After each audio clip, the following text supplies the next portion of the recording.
Hey, Skywalker Scholar coming at you, Star Wars fans. I got some news and updates surrounding the upcoming Star Wars movies that are set to release in 2026. You are not going to want to miss this, so stay tuned for the rest of the video. So without further ado, let's jump right into it. So first things first, we have the new Jedi Order movie, and that will feature the return of Rey as a Jedi Master seeking to rebuild a new Jedi Order. Disney recently shook things up by shifting the release date for this film. Originally, it was planned for December 2025.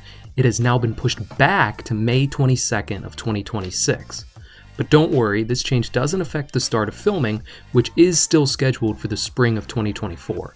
But there's some rumors out there floating around that they do not even have a finished script yet. More on that at the end of the video.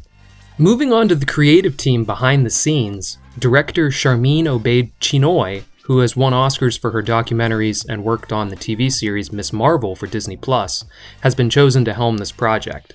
While she received praise for her documentary work, there were some concerns about her episodes in Ms. Marvel. But let's stay optimistic and hope for a fantastic Star Wars adventure.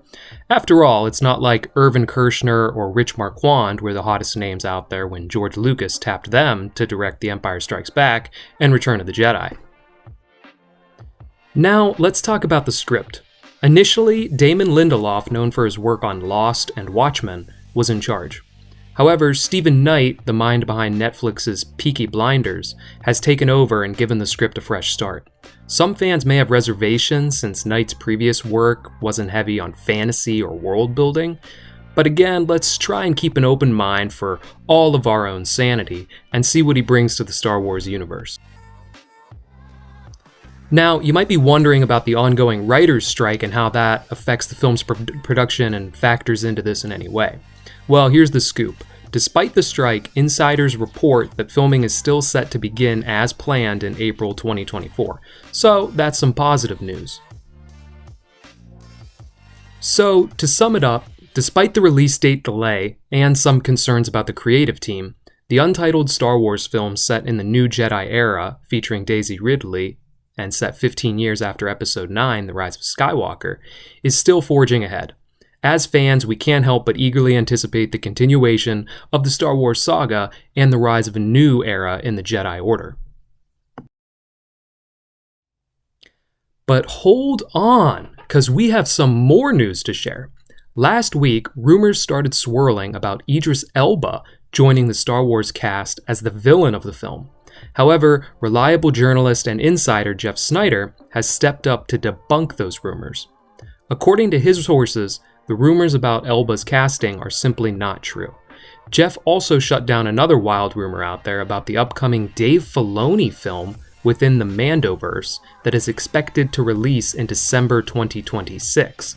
That's right, Star Wars fans, 2 movies in 2026, so buckle up and prepare for that.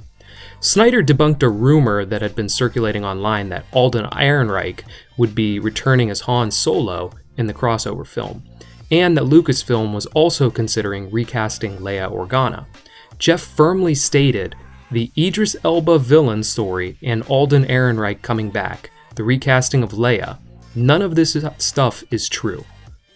Also, it was revealed that Jon Favreau is attached to produce the film.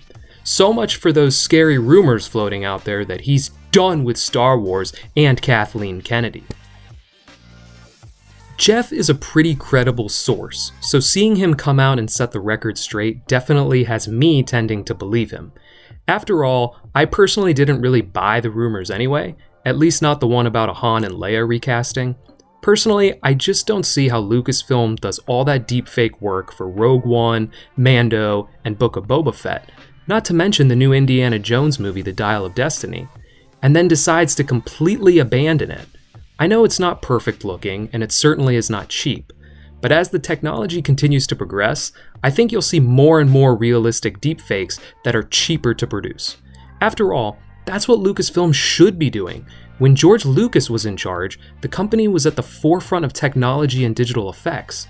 So I think it's good to see them continue being a leader in innovation and captivating audiences' imagination by pushing what's possible. So that's a roundup of the news that's out there floating around now. I'm going to do my best on this channel to provide you with reliable information that is out there so that you can stay informed and hopefully excited, or angry, about upcoming Star Wars projects.